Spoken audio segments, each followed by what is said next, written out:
Bonjour tout le monde, c'est Daph de retour pour un petit tête-à-tête sur le féminin sacré avec Audrey, mais qui est plus connue sous le nom de Eloa, âme de femme. Comment tu vas? Eh ben, super bien. Merci de ton invitation, Daphné. Et puis, bonjour à tout le monde. Mais merci à toi d'avoir accepté de passer ce moment avec toi. C'est juste passionnant et inspirant, vraiment ce que tu dégages. Tu es auteure, blogueuse, éveilleuse, tu as été thérapeute aussi longtemps. Et c'est vraiment, tu t'es reconnectée, on va dire, au féminin sacré. C'est quoi qui a fait que tu t'es vraiment développée dans le féminin sacré, plus particulièrement? Je dirais que ça a été petit à petit, mais ça a été un vrai appel quand même aussi. Pourquoi? Parce que déjà, en fait, je travaillais beaucoup en cabinet avec des femmes. J'avais énormément de femmes, même si j'avais quand même des hommes avec qui je travaillais.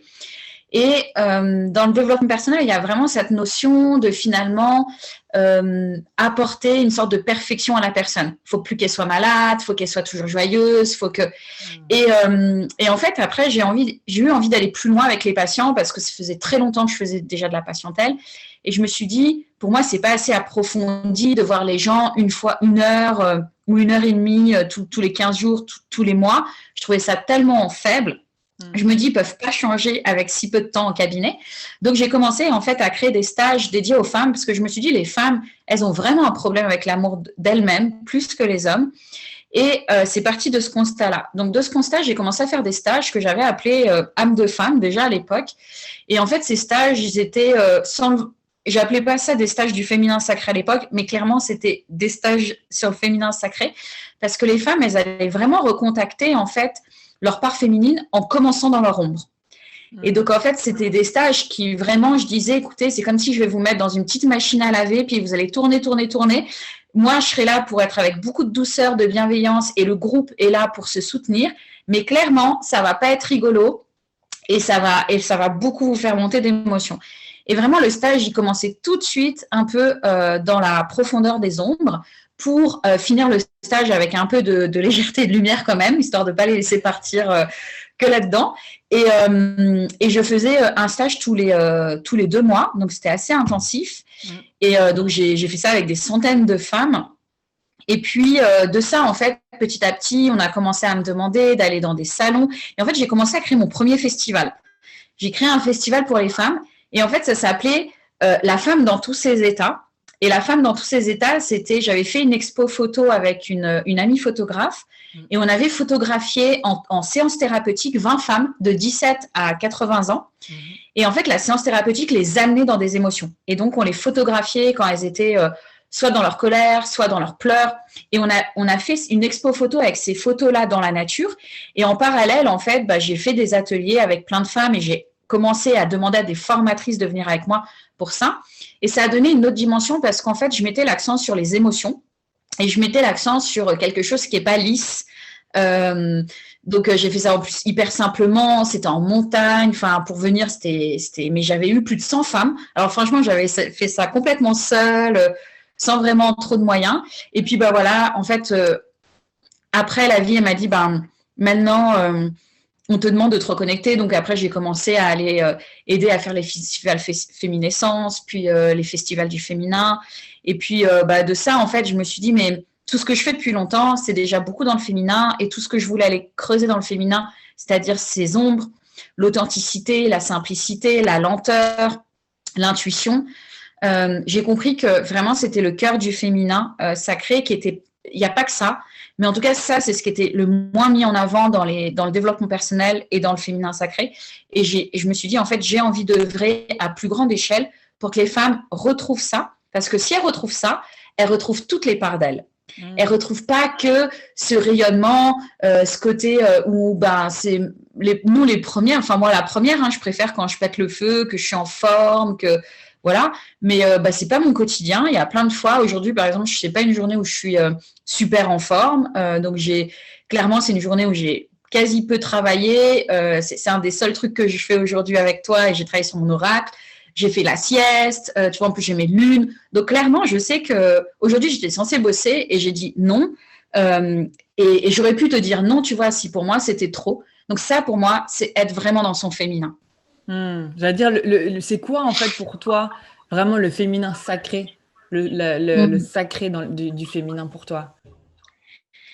J'aime bien reprendre les deux mots. Le mot féminin, c'est déjà la polarité féminine. Donc, c'est pas spécifique aux femmes, contrairement à souvent ce qu'on met en avant. Par contre, je pense que c'est aux femmes de reprendre le flambeau de ça et de le remettre à l'honneur. Donc, ça, c'est pour moi la grande différence. Mais les hommes ont aussi leur féminin sacré et nous avons notre masculin sacré. Mm. Et également, le mot sacré, c'est en fait honorer. Le fait de honorer notre polarité féminine. Voilà ce que veut dire le féminin sacré, en fait. Et comment on honore notre polarité féminine dans notre société aujourd'hui qui est patriarcat, donc qui honore le masculin, et ben en fait, on remet au goût du jour tout ce qu'on ne veut pas voir. Nos ombres, tout ce qu'on n'aime pas chez nous, notre intuition, nos émotions, nos fragilités, notre vulnérabilité, notre authenticité. Et il y a quand même des phénomènes qui font qu'aujourd'hui, ça explose. Quand on regarde sur les Instagram, par exemple, il y a de plus en plus de femmes qui osent se mettre nues avec leur bourrelet, avec leur cellulite, avec des rondeurs. Il y a de plus en plus de personnes qui osent se mettre sans filtre, sans maquillage, etc., qui montrent leurs poils. Il y a une forme de vraie liberté là-dedans et c'est hyper important. Et pour autant, il y a des femmes qui vont devoir aussi aller trouver leur masculin sacré. Donc, c'est important de comprendre que, par exemple, une femme qui est pas très active, qui n'ose pas sortir de sa zone de confort, qui est, tu vois, plutôt timorée, qui va se dire mais moi, je préfère pas aller dehors c'est dangereux, et puis moi je préfère garder mon boulot de salarié parce qu'en fait sinon je ne vais pas y arriver. Voilà, ça c'est des femmes qui pour autant elles ont le féminin sacré à travailler puisqu'elles n'écoutent pas justement leur intuition, mais pour autant il y a aussi besoin du coup du masculin qui va un peu les pousser et les challenger, tout comme les femmes comme moi qui à la base je suis très yang, je suis très dans le contrôle, etc. Des femmes comme moi, c'est tout un chemin d'apprentissage pour vraiment aller sur « Ok, tu as le droit de rien faire. Ok, tu as le droit de dire stop maintenant à ton masculin. Ok, tu as le droit de dire à ton masculin que tu l'adores, mais que ton féminin aussi, il a son mot à dire et qu'il peut parler aussi pour qu'ensuite, après, ce soit une discussion. » Et en fait, quand on a un masculin fort, en fait, il essaie d'écraser le féminin. Et donc, du coup, l'idée, c'est de dire au féminin, prends ta place petit à petit, et puis n'y va pas en frontal, parce qu'en frontal, il ne veut pas t'écouter. Mais vas-y de manière intuitive, avec un peu ton côté maligne, avec ta sensualité, ta séduction. Et ça, il va savoir t'écouter au fur et à mesure. Et donc, en fait, c'est d'un point de vue d'un médecin, je pourrais être schizophrène. Moi, il y a mon masculin et mon féminin qui me parlent. Et puis, des fois, c'est un peu la bataille. Puis, des fois, ils sont en harmonie. Et bien sûr qu'on cherche tous à ce qu'ils soient tout le temps harmonieux. Mais ça n'existe pas dans la réalité. C'est des petits moments comme des cadeaux, des brides. Et puis, le reste du temps, c'est la dualité. Et la dualité, plus on accepte, plus du coup, on est dans l'accueil. Et donc, plus l'accueil, on est dans le féminin sacré qui est juste ça. Le monde accueillant comme il est aujourd'hui. Et c'est aussi un gros travail que j'ai fait. Moi, je t'en parlais hors antenne, vraiment de développement personnel l'année passée, où j'ai vraiment compris et conscientisé la dualité. Et c'était vraiment, pour moi, ma vie, elle a changé à ce moment-là, où c'est rentré dans mes cellules, en fait, que mon ombre est la réflexion de ma lumière. L'imperfection est autant la perfection que l'imperfection, tu vois, pour moi. Et quand tu comprends ça, ton amour, en fait, pour toi, tu sors, en fait, tu te détaches et puis tu as une compassion qui est démesurée pour moi. C'est vraiment là où j'ai pu rentrer en relation avec moi-même et me dire, ah, ok, Daph, on va aller petit à petit et on va aller voir tout ça, tu vois, voir gratter ça. Et cette dualité-là, elle est tellement importante. Et merci de souligner aussi que bien entendu, il n'y a pas de genre. On ne parle pas de femme ou homme, mais on parle qu'on a les deux parts sacrées. Autant un homme peut avoir une part de féminin plus importante que masculin. L'équilibre entre notre part féminine et masculine, elle n'est pas obligée d'être, comme tu dis, linéaire, mais ça peut être une équipe. On est d'accord? C'est ça? Mais j'irai même plus loin. À la base, effectivement, je suis thérapeute en médecine traditionnelle chinoise, je suis acupuncteur. Et donc, en fait, forcément, je pense que j'ai fait toutes ces années d'études vraiment pour aller dans le taoïsme, qui est vraiment toute cette histoire du féminin, du masculin, du yin, du yang, de la dualité. Et si on reprend ce symbole que tout le monde connaît à peu près du taiji, qui est vraiment ce symbole du yin et du yang, noir, blanc, il y a le blanc dans le noir et le noir dans le blanc. En fait, au milieu, le trait n'est pas rectiligne, ça fait comme une vague. Et donc, en fait, dans ce symbole, pour moi, il représente un peu toute la vie. C'est que déjà, il est circulaire. Donc, en fait, il montre qu'il n'y a jamais de fin, mais effectivement, il y a une fin et un début et tout est interconnecté. Et puis, il y a ces effets miroirs que tu as très bien expliqué, qui est qu'en fait, bah, même dans ta lumière, tu as des ombres, même dans tes ombres, tu as de la lumière. Ton ombre peut devenir lumière, ta lumière peut devenir ombre. Ça, c'est vraiment le principe. Et, euh, et donc, je crois qu'en fait, en tout cas, dans le taoïsme, quand on est sur quelque chose de linéaire, c'est la ligne du Tao, c'est la ligne du Dao, c'est la mort. Donc, ce n'est pas intéressant d'être sur la mort. Dans la mort, on ne ressent rien. Il m'est déjà arrivé de vivre des moments très en transe totale, où j'étais dans cet espace-temps et où je ressentais plus rien. Et vraiment, dans le plus rien, je trouvais pas ça agréable. Ça faisait perdre de mon humanité, en fait, de qui j'étais, de ma personnalité, et j'avais pas envie de ça. Moi, ça a été une vraie prise de conscience à ce moment-là, de dire, mais en fait, je veux pas être dans la ligne du Tao, de cet équilibre parfait, parce qu'en fait, il m'apporte plus rien à ce moment-là. Et donc, c'est pour ça que ce symbole a ce mouvement, parce que moi, j'appelle toujours ça une danse entre notre féminin et notre masculin. Et pour ça, bah, souvent, on me dit, mais comment on fait pour y arriver, Loa? Bah, en fait, il faut connaître nos deux polarités. C'est-à-dire qu'il faut vraiment aller plonger dans notre masculin. Alors, je dirais que la plupart des personnes, elles ont tout ça à plonger dans le féminin. Mais il faut plonger pleinement dans notre masculin et il faut plonger pleinement dans notre féminin. C'est quoi plonger pleinement dans notre féminin? C'est savoir que nous sommes cycliques, donc nous ne sommes pas linéaires. Donc, dans un mois, nous ne pouvons pas être, ne serait-ce que parce qu'on a des hormones, être tout le temps la même, avec la même joie, etc. Vous pouvez aller voir plein de vidéos sur le cycle lunaire qui explique bien les 4 phases qu'on a dans notre mois. Et puis, on a des phases aussi au niveau des années, au niveau des cycles de 7 ou 8 ans, ça dépend. Et donc, en fait, on évolue au fur et à mesure. Il y a aussi cette connaissance des différents archétypes. Moi, je travaille beaucoup avec les archétypes. Et ben, des archétypes, il y en a des milliers. Donc, va y avoir Eloa qui est enjouée, qui est rayonnante et tout ça. Puis, il y a Eloa la colérique. Et puis, il y a Eloa qui est jalouse. Et puis, il y a Eloa la maman et la mère nourricière. Et puis, il y a Eloa la copine qui, effectivement, est très engagée. Il y a Eloa la libre ou la sauvage. Donc, en fait, à partir du moment où on accepte qu'on ait toutes ces facettes, ça devient un jeu et on sait que du coup, en fait, on joue avec eux et des fois, il y a des archétypes qui prennent plus le dessus que d'autres. Pourquoi est-ce qu'ils prennent plus le dessus? Pour plein de raisons, parce qu'on a tous des blessures et que du coup, c'est aussi ça l'intérêt, c'est d'aller plonger dans nos ombres. Quand on plonge dans nos ombres, on plonge en fait dans ce qu'on ne veut pas voir, que la société nous dit c'est mal. La société nous dit tout ce qu'on est censé être, alors qu'en fait, on a juste à oser être qui nous sommes. Oser qui nous sommes, ça peut être, on se dispute avec notre mari, on crie sur nos gamins, on ne sait pas cuisiner. Et si on plonge dans ces ombres, en fait, on se connecte du coup à tout ça. On les accueille et on les accepte. Ça, c'est vraiment le chemin. Et après, on se connecte du coup au collectif. On se connecte au fait que ces blessures-là, toutes les femmes les ont en mémoire en elles. Quand, par exemple, une femme, elle parle avec MeToo des attouchements et des abus qu'elle a eus sur elle, ça touche beaucoup de femmes, tout simplement parce que toutes les femmes ont des mémoires de ça. Ça ne veut pas dire qu'elles ont subi elles-mêmes ça. Ça veut dire que dans leur famille, il y a eu ça, systématiquement. Et qu'elles ont toutes des mémoires de ça qui sont grammées au niveau du vagin. Et que c'est peut-être pas elles qui vont guérir ça, c'est peut-être quelqu'un d'autre dans la lignée ou d'autres femmes qui guérissent pour les autres. Dans tous les cas, il faut en avoir conscience qu'à un moment donné, on se retrouve tout au même endroit, tout avec les mêmes blessures et que comme on est dans une société patriarcat, c'est le job des femmes d'aujourd'hui de travailler ça pour que on laisse ce passage, cet espace aux hommes et qu'ils disent mais ok, les femmes s'accueillent enfin, les femmes s'acceptent enfin pour qui elles sont. Alors nous aussi, on peut s'accepter pour qui on est. Nous aussi, on peut rentrer dans notre féminin et on arrête d'être des guerriers qui vont chercher l'argent dehors, qui doivent ne pas avoir d'émotions, qui doivent tout le temps être beaux, qui doivent jamais, être... Puis maintenant, on leur demande aussi d'être des super papas en même temps qu'ils sont des super maris, en même temps qu'ils sont des super amants, en même temps que... Waouh! Donc eux aussi, ils sont essoufflés, ils en ont marre de ce qui se passe. Mais je crois vraiment, et c'est ma vérité, et on a le droit de ne pas être d'accord avec ça, qu'aujourd'hui, c'est les femmes qui doivent reprendre le flambeau pour montrer la voie aux hommes. J'aime beaucoup comme tu vraiment, généralement, d'un côté, voilà, la femme, on la voit assez victime, tu vois, de ce qui se passe de la société.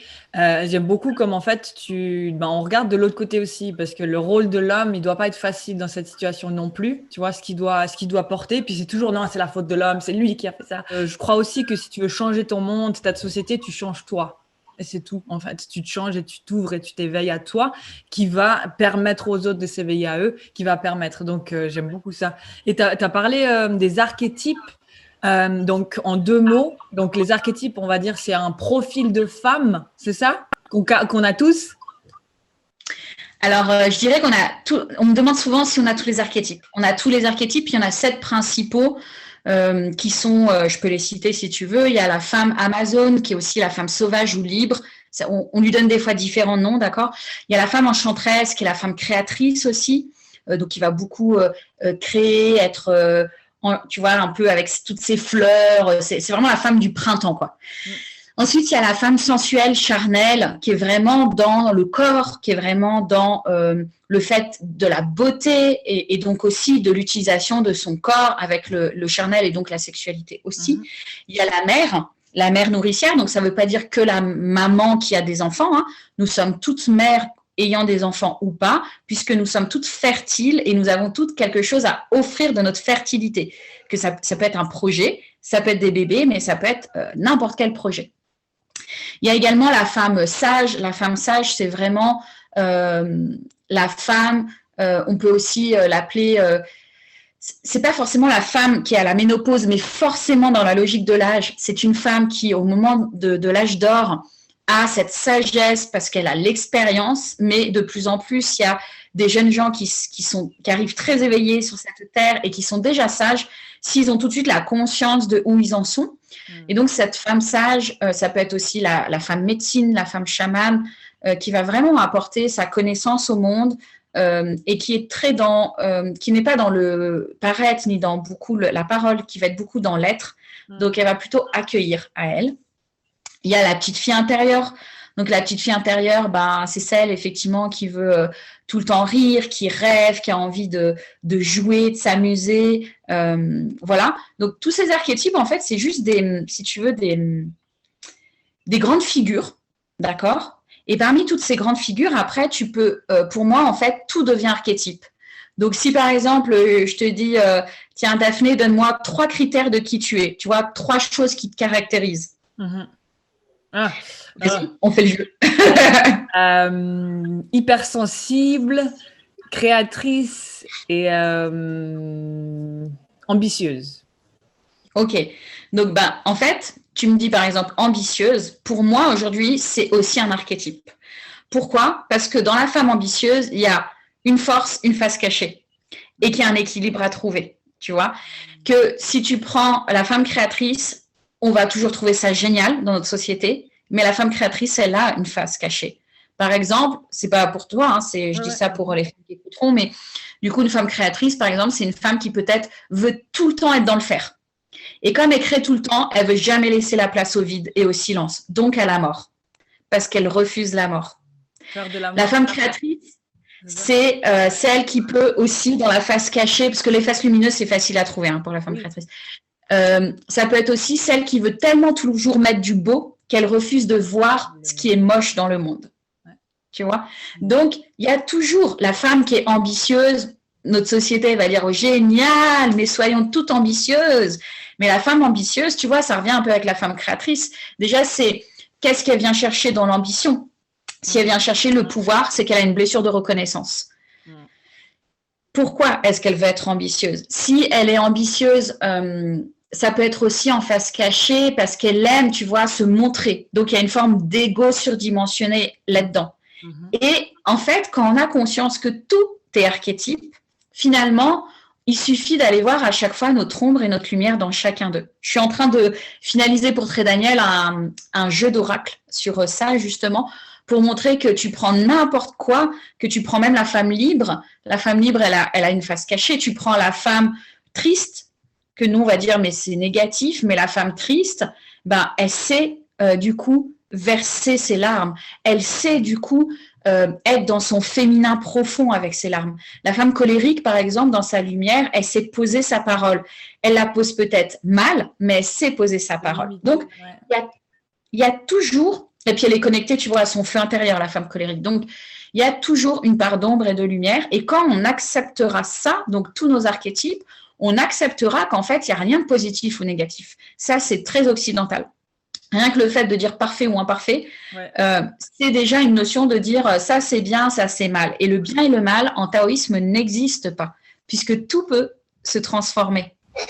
Tout est l'un et l'autre, en fait, c'est ça. C'est juste ça, en fait. Mais ça, Exactement. de comprendre ça après combien d'années qu'on a vécu dans le juste et pas juste, dans le bien et pas bien, c'est difficile de se dire, mais en fait, on est un univers en nous, en fait. On est un univers qui avons tout en nous. Moi, je suis quelqu'un qui aime bien aller un peu percuter, un peu choquer, parce qu'en fait, j'aime bien aller enlever les croyances qu'on a. Et je vais te donner 2 exemples. Il y en a un. Alors moi, par exemple, un des trucs où je sais pas mon talent, c'est que je suis nulle en orthographe, en grammaire et tout. La langue française ne m'intéresse pas spécialement. Et pour autant, je suis une blogueuse, je suis auteure, j'ai écrit beaucoup sur mes réseaux sociaux parce que j'adore écrire. Grand paradoxe. Et donc, moi, j'ai assumé cette part-là. Donc, effectivement, avec le temps, je me suis améliorée, mais je sais que mes posts, ils ont souvent des fautes d'orthographe, etc. Et c'est OK. Et je me dis, moi, j'accueille à moi les gens qui veulent le sens et non pas la forme. Et récemment encore, j'ai quelqu'un qui sur Instagram m'a mis en message privé oh Eloa, c'est super tes posts, mais vraiment tes fautes, ça gâche tout. Voilà. Et je lui réponds bah écoute, j'entends, c'est une réflexion qu'on m'a déjà fait quelques fois, mais moi ça me dérange pas. Et là en fait, je suis venue toucher sa blessure. Mais comment ça, tu es en train de bafouer la langue française et puis tu t'en fous. Moi, je te dis juste que tu peux prendre un logiciel pour t'améliorer, blablabla. Et je lui explique que, en fait, ça m'intéresse pas et que j'entends sa vérité, que je comprends que pour elle, c'est important, mais que ça ne l'est pas pour moi. Et en fait, en plus, je lui dis, et je te rappelle que je t'ai rien demandé, parce qu'en fait, cette nana, elle m'écrit en message privé sur mes posts. Donc, moi, je la connais pas. Et puis, voilà, c'est juste elle qui, en gros, me commence à me donner des conseils sans que je lui ai demandé. Ça, c'est vouloir prendre le pouvoir sur l'autre. Quand on ne vous a rien demandé, et ça, dans les thérapeutes, c'est très souvent ça, vous donnez sur les Facebook, les réseaux, vous donnez des conseils aux gens sans qu'ils vous le demandent. Les gens, ils utilisent les réseaux comme un journal intime, des fois. C'est vraiment thérapeutique. Et en fait, ils posent leur vérité. Et il y a plein de gens qui vont se permettre de donner, parce que soi-disant, ils sont thérapeutes, des conseils. Mais en fait, on ne vous a rien demandé. Personne ne vous a demandé quoi que ce soit. Ça, c'est de la prise de pouvoir déjà. Ça, c'est la première des choses. La deuxième, c'est qu'à partir du moment où on n'est pas capable d'entendre la vérité de l'autre, on croit qu'on est le seul maître à bord et qu'on a toute la vérité. Et ça, c'est pas quelqu'un qui est aligné. Parce que moi, j'entends très bien sa vérité. Et j'ai compris que cette femme, pour elle, la langue française, c'est comme un art et je l'entends. Et donc, du coup, forcément, quand elle voit des fautes, c'est comme moi, quand des fois, j'entends des femmes sur le féminin sacré qui parlent que du cycle féminin, je me dis, bon, c'est limitant parce qu'en fait, les femmes, elles vont croire que ça se situe qu'à ça ou qu'à l'œuvre de Yoni. Mais en même temps, elles démocratisent le féminin.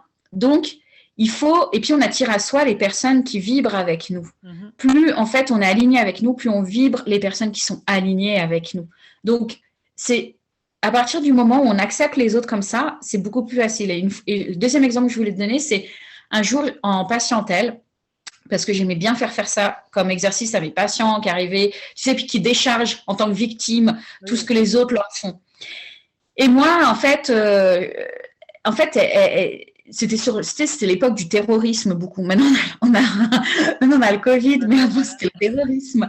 Et donc, elle disait, je comprends pas les terroristes. Et puis, il y avait vraiment une sorte de haine vraiment importante là-dessus. Et moi, je lui ai dit, mais qui tu es pour te permettre, en fait, de juger le terroriste?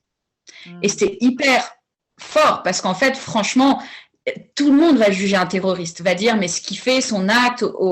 Et en fait, ça ne veut pas dire que l'acte, il doit le faire. Attention, je ne dis pas que je suis d'accord avec les actes des terroristes. Mais en fait, on ne sait pas qui et pourquoi ces terroristes sont là, tout comme on ne sait pas pourquoi le Covid est là.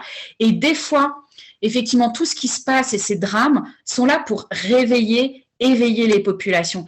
Et oui, il y a des pertes humaines. Mais il y a des pertes humaines, enfin, des blessures, par exemple, on va dire un terroriste, c'est horrible, mais il y a des pères qui battent leurs enfants, il y a des profs qui touchent des enfants. Pour moi, ça se situe au même niveau. Et donc, il y a l'acte qui, pour moi, ça est une chose universelle. Et on reconnaît qu'un acte, il est effectivement dans l'amour ou pas. Et ça ne se situe pas dans le bien ou le mal. C'est est-ce que cet acte est de l'amour ou pas de l'amour? Point. Et même là, c'est difficile parce que la plupart des gens, dans l'amour, ils pensent que l'amour, c'est être attaché à l'autre. C'est que l'autre, il nous correspond. mais ça, c'est toujours pas de l'amour pour moi, pas de l'amour inconditionnel. Donc, je vais rajouter l'acte, il est en lien avec l'amour universel. Et donc, on n'est pas beaucoup à être connecté à l'amour universel. Clairement, moi, la première, il y a des fois, je suis pas du tout dans l'amour inconditionnel, je suis dans l'amour volontaire, l'amour de, tu sais, chantage, etc. Et ça, c'est pas de l'amour. Et donc, j'ai vraiment interrogé cette personne en me disant, déjà, si on croit aux autres vies, tu sais rien, t'en sais rien si t'as pas été aussi toi un gros bourreau et où t'as bien fait du mal à tout le monde. La deuxième des choses, c'est que t'es pas là pour comprendre cette personne, c'est que t'es là pour toi. Qu'est-ce que tu veux? Qu'est-ce que tu nourris? Tu nourris ce terrorisme-là parce que tu nourris de la peur et de la colère, ou tu nourris de l'amour et de la lumière. Merci. Oh là là, plein de sagesse. C'est tellement ça, en fait. C'est comment toi, tu décides où tu mets ton énergie. C'est ça qui va grandir, en fait. En fait, tu nourris la cause dont tu te bats contre, en fait. Au lieu de justement te poser, te détacher et aimer et accepter et pardonner et montrer, si tu veux, comment que ton monde y soit, en soit ce monde-là, en fait. J'ai envie d'ajouter, c'est que quand on en est là, il faut beaucoup être dans son féminin sacré pour avoir beaucoup de bienveillance, d'empathie envers soi-même, parce qu'il ne faut pas oublier qu'on est humain. Et comme on est humain, on est blessé, on a beaucoup de blessures à guérir et que du coup, forcément, nous ne serons pas cet être, encore une fois, parfait, qui est dans l'amour inconditionnel, qui va ne pas crier sur les autres, qui va accueillir tout le temps. Il va pas tout le temps accueillir. Des fois, on va être dans la réaction avec notre masculin parce que l'autre, il est vraiment venu appuyer sur le bouton qu'on veut pas voir. Et puis, il faut comprendre que on voit effectivement notre monde et en même temps, il y a notre monde à nous intérieur qui se reflète et puis il y a aussi ce qui se passe à l'extérieur et qui est aussi collectif. Et donc, dans ce collectif, il y a des choses, on ne peut rien faire dessus personnellement. Et donc là, on peut juste les accueillir et comment on réagit à ça. Moi, récemment, avec tout ce qui s'était passé, j'étais plutôt dans mon masculin guerrier et j'ai 3 enfants et pour moi, c'était très dur de les mettre à l'école avec le masque, donc je les ai retirés, j'ai fait l'école à la maison pendant plusieurs mois et j'étais vraiment là au combat, j'ai fait des vidéos où il y a eu énormément de vues en disant allons-y, allons au combat, etc.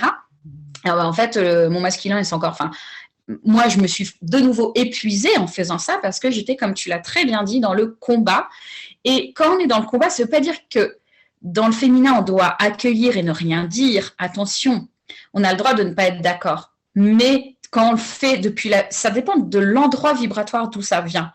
Quand effectivement on pose notre parole et que notre parole elle est juste et droite et que en face l'autre il ne veut pas entendre, c'est son choix. Il a le droit.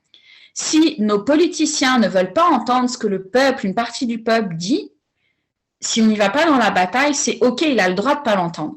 Mais nous avons le droit de vivre différemment. Merci de dire Et ça. nous avons le droit, en fait, tout simplement, de ne pas y aller dans le combat parce que nous avons le droit d'accepter qu'il y ait des gens, en tout cas, c'est moi, pour moi, je ne sais même pas d'ailleurs, Daphné, si toi tu es d'accord ou pas, mais donc je vais parler en jeu, mais en tout cas, il y a des gens comme moi, effectivement, qui ne sont pas d'accord avec ces histoires de masques, qui ne sont pas d'accord avec tout ce qui se passe actuellement. Pour autant, je ne suis pas en train de dire que ceux qui veulent les masques, ceux qui veulent le passeport vaccinal ou les vaccins sont des gros cons. C'est leur droit d'humain de vouloir un vaccin et de vouloir, en fait, je sais pas, enfin, tous les tests, tout ce qui va avec. Ils ont le droit. Mais j'ai ma propre liberté en tant que souveraine de ne pas vouloir ça. Mais pour autant, je ne dois pas convaincre les autres de ma vérité. Juste, je montre ma vérité. Et toi, tu fais ce que tu veux avec ma vérité. Tu es d'accord ou pas d'accord? C'est toi qui vois. Mais vous êtes pas, je suis pas plus intelligente que vous, je suis pas meilleure que vous, je suis pas plus consciente que vous, je suis pas un être plus spirituel que vous. Ça, dans le développement personnel, je sature, je ne peux plus. Il faut arrêter. C'est de l'ego spirituel pur et dur. Il n'y a pas de niveau de conscience à ce niveau-là. Nous sommes tous venus en tant qu'humains sur cette terre vivre quelque chose. Et donc ceux qui veulent les tests et les vaccins, c'est pour des bonnes raisons. Et ils viennent réveiller. Si vous vous mettez en colère, c'est qu'ils viennent réveiller vos blessures et qu'ils viennent réveiller vos ombres que vous ne voulez pas voir. Ça, c'est clair aussi. C'est dur ça à accepter, hein. Quand tu as l'impression, comme tu as très bien dit, c'est le contrôle de l'ego. Pour moi, c'est ça, la peur égale contrôle. en fait. Puis dès que tu es dans ton contrôle ou dans vouloir que tout le monde soit d'accord avec toi ou vouloir, c'est que tu as peur, ça reflète une peur et un contrôle. Et c'est tellement juste, c'est le mot compassion qui m'est venu. Tu n'as pas la même opinion que moi, mais il n'y a pas de souci. Je te respecte quand même, en fait. J'ai pas besoin de te contrôler. C'est pas ça la liberté et l'amour inconditionnel, comme tu le disais, qui est très bien reflété dans les relations. D'ailleurs, on peut en toucher deux mots par rapport à la relation où la sexualité, parce que ça, c'est très, très, très, très, très tabou. Il y a énormément de blessures autour de la sexualité et c'est vraiment dur. Donc, j'imagine qu'avec le féminin sacré, c'est une grosse partie aussi de se reconnecter avec sa sexualité. Ça veut dire quoi, en fin de compte? Est-ce qu'on a ce côté, parce qu'il y a ce côté un peu sale dans cette sexualité avec, j'imagine, un peu le porno ou même, tu vois, on n'est pas connecté, j'ai l'impression, avec le corps au niveau de la sexualité. T'en dis quoi, toi? Alors, j'ai fait une vidéo il n'y a pas longtemps justement sur le sujet et j'ai expliqué, je ne sais pas si c'est pas cette semaine d'ailleurs, j'ai un doute, ou la semaine dernière. Mais bon, j'ai fait une vidéo sur les 4 manières de vivre notre sexualité. Tout simplement parce qu'en fait, c'est comme les archétypes, sauf que dans la sexualité, on va aller vivre des choses différentes. Et la sexualité, d'abord, il faut bien comprendre qu'elle est pour soi. Et ce n'est pas une histoire d'être à deux, c'est d'abord de soi à soi. Parce que la sexualité, elle réveille notre puissance. Donc, en fait, elle fait peur. Donc, toutes les femmes qui sont frigides, etc., elles ont peur de leur puissance, c'est évident. Toutes les femmes qui n'arrivent pas à avoir des orgasmes et des femmes qui ne sont pas dans le lâcher-prise parce qu'elles ont trop peur de leur fragilité, leur vulnérabilité et le vide et toute la puissance que ça peut amener. Mais la puissance, elle se situe vraiment à cet endroit-là. Réellement, physiquement, on peut la sentir. C'est un truc que je fais souvent sentir aux femmes. On la sent. Et cette puissance, elle est faite pour monter dans tous les chakras, pour se relier à la spiritualité. Mais bon, il faut déjà la maîtriser en bas, sinon ça s'ouvre et ça rayonne tout et n'importe quoi. Surtout, ça rayonne beaucoup d'ego ou de tout ce qu'on voit aujourd'hui. Je veux beaucoup d'argent, je veux être une star, je veux être une super influenceuse, etc. Alors, on peut vouloir être une star, une influenceuse, mais il faut que ce soit aligné, quoi. Il faut savoir exactement pourquoi. Et donc, dans la sexualité, il y a effectivement énormément de blessures par rapport aux mémoires dont on a parlé du collectif déjà, donc qui sont à libérer, ce qui fait qu'il peut y avoir des douleurs au niveau vaginal, parce qu'en fait, ces douleurs vaginales sont des mémoires de soi, de nos vies passées ou de notre lignée familiale ou des lignées collectives. Donc, il peut y avoir beaucoup de choses. Et ensuite, la sexualité, elle est là pour nous apprendre. Donc, pour faire bref, après, vous pourrez aller voir la vidéo si vous voulez en savoir un peu plus, mais du coup, il peut y avoir vraiment cet aspect, parce que tu as parlé de la partie sale. En fait, c'est vraiment ce qu'on peut appeler en fait la salope. Par exemple, j'ai fait sur Instagram une fois l'archétype de la salope. C'est tellement un mot négatif pour la plupart des gens. Donc, pareil, j'ai parlé de la lumière de la salope. Qu'est-ce qu'elle est? Et en fait, la femme qui est connectée en fait à sa salope intérieure, c'est la femme qui est connectée à la chair pure et dure, juste pour le plaisir charnel. Et ça, chez les femmes, c'est très dur parce que le christianisme, il a voulu qu'on soit juste dans l'archétype de Marie, avec cet amour pur et dur. Et donc, il y a pas cet aspect de... Mais en fait, vous avez juste le droit de vous éclater au lit. Je veux dire ça un peu, tu vois, de manière un peu brute. Mais en gros, c'est ça. Et on a le droit d'être à ce niveau-là. Et on a le droit, des fois, d'être vraiment dans la femme sensuelle qui joue avec son corps. Et donc, cette femme sensuelle qui joue avec son corps, elle va vouloir du coup jouer avec elle-même. Donc, c'est une femme qui va découvrir son corps très facilement ou qui du coup va devoir aller découvrir facilement son corps. Et puis, avec un partenaire, ça va être une femme qui va vouloir découvrir plein de choses dans la sexualité. C'est comme un jeu, quoi. C'est comme du développement personnel. Elle va prendre plein de positions. Ils vont faire, même utiliser la créativité à ce moment-là parce qu'elle va jouer. Et le fait de jouer avec ça, ça va apporter une légèreté à tout ce qui est dans la profonde féminité. Et puis, il y a vraiment aussi toute cette sexualité avec le partenaire dans ce qu'on appelle l'amour sacré. Donc là, quand on est dans l'amour sacré, c'est encore une autre dimension, c'est que les deux partenaires, ils ont vraiment cette intention d'aller travailler l'unité. Donc, il faut déjà qu'ils soient bien alignés ces jours-là, donc ce n'est pas quelque chose qu'on fait tous les jours. Et puis, ça veut dire que dans l'intention, il n'y a pas une volonté d'orgasme, il n'y a pas une volonté, il y a juste l'unité, faire un. Et dans le faire un, on va être beaucoup dans l'introspection à l'intérieur de soi. Ça ne veut pas dire qu'on est forcément dans les yeux de la même manière, ça veut dire qu'on va être beaucoup à l'intérieur pour ressentir à quel moment les énergies se fondent et se mettent ensemble. Donc là, on peut effectivement arriver à des choses un peu plus spirituelles, parce qu'on peut arriver à des sortes de sorties de corps ou des choses où on sent qu'on est dans cette unité, voire avec des visions, etc. Donc ça, c'est encore autre chose. Pour moi, c'est pas, on parle beaucoup en ce moment de sexualité, c'est pas un but en soi. C'est pas mieux que celle qui joue la salope. Pas du tout. Pour moi, on doit simplement aller dans cet éventail. Et puis, des fois, on peut aller de la sexualité sacrée à la salope. Puis ensuite, on va être dans la femme charnelle et sensuelle. Et puis aussi, il y a vraiment un dernier point qui est que dans la sexualité, on va aller guérir. Donc, quand on ose rentrer dans notre profonde féminité dans la sexualité, on a conscience qu'en fait, l'énergie qui part du cœur, parce que nous, ça part du cœur et ça descend, en fait, on est à ce moment-là dans l'accueil. Et comme on est dans l'accueil, voilà, je fais un peu l'ouverture de notre vagin pour accueillir dans une relation homme-femme le sexe de l'homme. À ce moment-là, nous, on est dans l'accueil de ça. Donc, comme on est dans l'accueil, ça va nous faire accueillir tout ce qu'on est. Et donc, il peut y avoir beaucoup d'émotions qui remontent dans ce type de relations sexuelles, des pleurs, des rires, et c'est important de les laisser faire. Tout comme l'homme, lui, du coup, il va être dans recevoir. Et ensuite, après, ça s'inverse. Une fois que, par exemple, il y a l'orgasme, à ce moment-là, l'homme, il accueille ce qui s'est passé avec la femme et vice-versa. Donc, en fait, dans la sexualité, c'est un super tremplin, sauf qu'aujourd'hui, en tout cas, je vais te donner ma vision, c'est que je travaille sur les initiations des temples d'Isis beaucoup. Et je crois que, par exemple, toutes les femmes prostituées sont des anciennes initiatrices des temples d'Isis, mais elles ne le savent pas. Donc, en fait, leur énergie part dans tous les sens. Je crois qu'également, dans tout ce qui est pornographique, c'est des personnes qui ont énormément de puissance, mais qui ne savent pas la placer au bon endroit.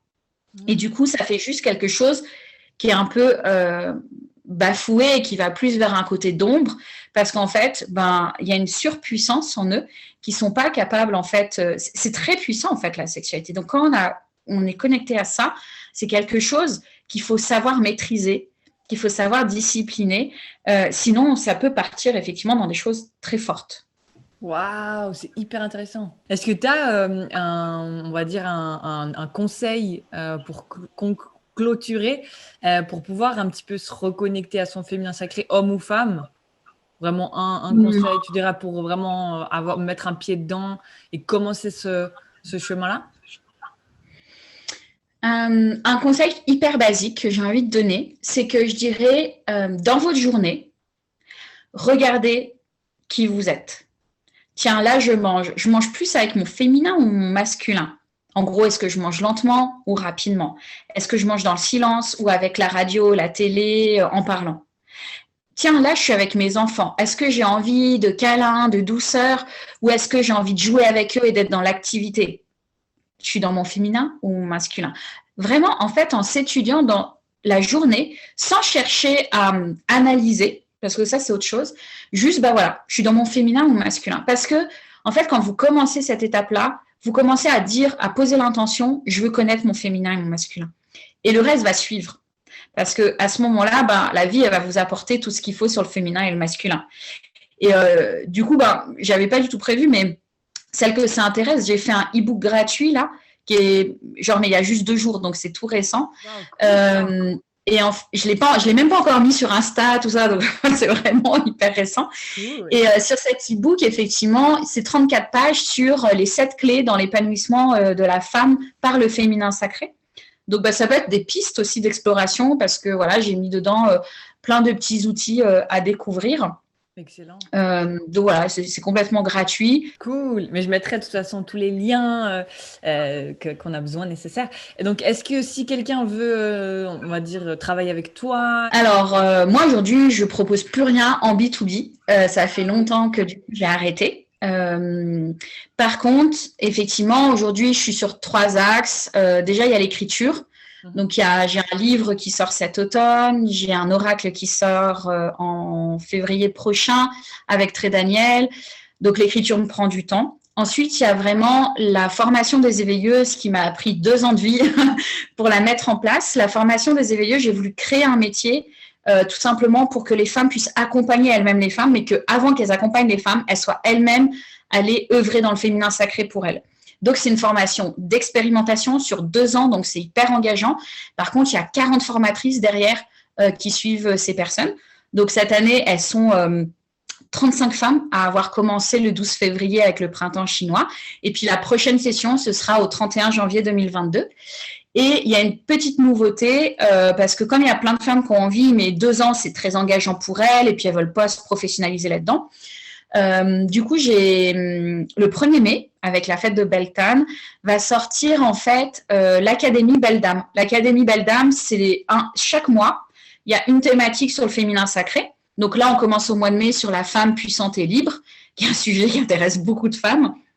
Et ce mois-ci, en fait, il y a un atelier de la formation des éveilleuses, il y a un live avec les veilleuses, il y a 2 trainings par mois, il y a un travail sur les archétypes, il y a un rituel et il y a un live mentoring avec moi. Donc, c'est la possibilité de pouvoir avoir un moment plus privilégié avec moi, d'ailleurs.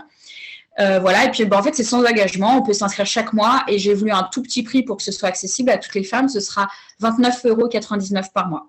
Waouh, excellent, bravo. Et un dernier truc, comme ça, vous pouvez suivre, et ça, c'est 100% gratuit, c'est que cet été, on a un groupe de 8 femmes, on est en train de mettre en place on va dire, un projet solidaire qui va avoir lieu dans le sud de la France, sud-ouest, et ça va être une semaine pour vivre en toute simplicité, authenticité, sans chichi. C'est pas du tout un festival, mais pour l'instant, je ne vais pas encore en dire plus, mais en tout cas, ce sera un moment où toutes les femmes de la France peuvent venir et où en fait, on se réunit pour juste être ensemble. Il y a rien à part être ensemble. Waouh, excellent. Voilà. Merci beaucoup, c'est trop cool. Et bravo pour tout. C'est super inspirant en tout cas. C'est génial. Merci pour ton temps en tout cas. Donc allez visiter amedefemme.com. Abonnez-vous à la newsletter pour avoir plus d'infos et voir un petit peu le monde d'Hello Âme de Femme. En tout cas, j'ai adoré notre moment ensemble. Merci beaucoup pour ton temps et je vous dis à tout bientôt. Bye bye.